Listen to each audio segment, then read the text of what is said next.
Hi guys, welcome back to Just Claire Creates. Today I have a traveller's notebook spread and I'm using my Counterfeit kit challenge kit for September. So this month I have been the guest designer and this is my last project using this kit.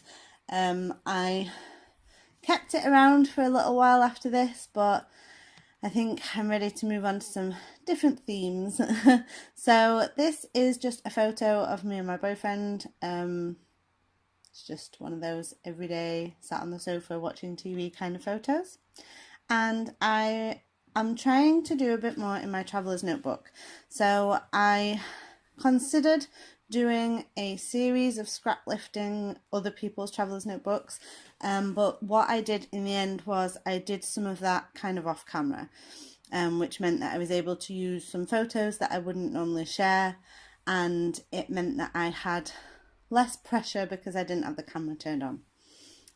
But I am going to be filming some more traveller's notebook videos because now that I've been practicing my skills from looking at what I like from other people's, I feel like I'm ready to do a bit more of my own now. So for this one, I'm actually doing it on some pattern paper and that I'm going to stick into my traveller's notebook. So I've got this green ombre paper for my background, which I've cut into the sizes that I need for the pages.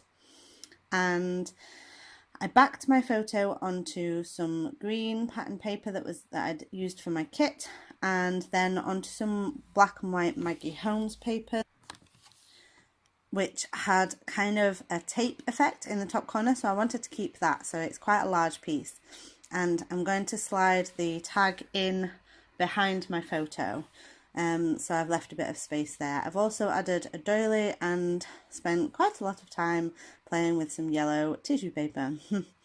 I'm adding on some more of that same pattern paper that I backed my photo on, because I wanted some different layers of dimension. And with a traveller's notebook, you haven't got lots of space for that kind of thing unless you're going to spread it onto 2 pages. And my photo is quite big for a traveller's notebook spread. And this was actually a reprint because I'd printed it, I guess 3x3 or 4x4. It was a bit big anyway. So this was actually the smaller version of it. So it doesn't give you a lot of space to layer. So I've just had lots of little tiny bits poking out. I'm using some of these DIY embellishments. There's a blog post on the Counterfeit kit. No, it's on my blog. I'll link to that in the description below. And that's about how I created my DIY embellishments using my kit. So in the end, I decided to only keep one of those corners of pattern paper, but I do use the other one in a moment. So you'll see where I put that. So I've got slightly different texture at the bottom there where it just ends with the doily and the tissue paper. So I've added those DIY embellishments on those heart shapes, and here I've decided to use that other corner of pattern paper on this page.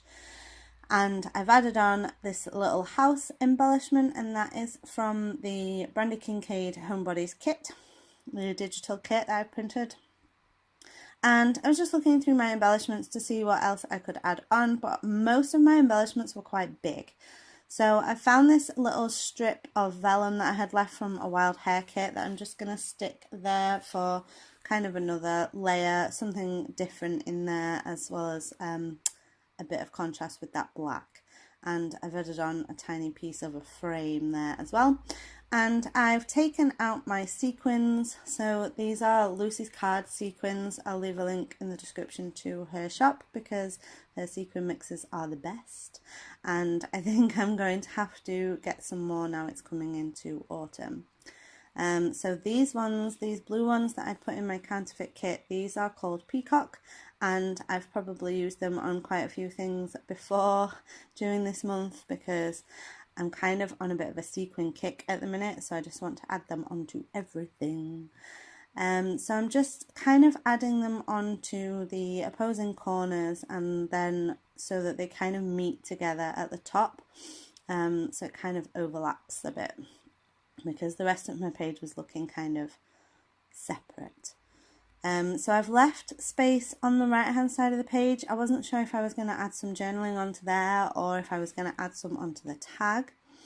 In the end, I've not actually added any journaling on, so I might decide about whether to go back and add some somewhere. So my camera cut off, but I just added the date with my roller date stamp onto the bottom of that black and white pattern paper. And these are some word strips from Ali Edwards.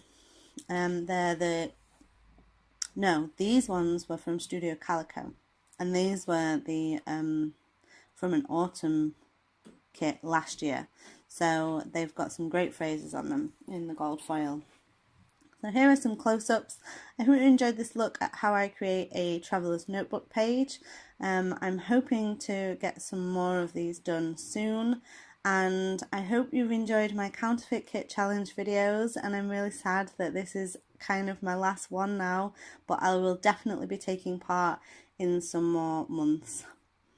Thanks for watching.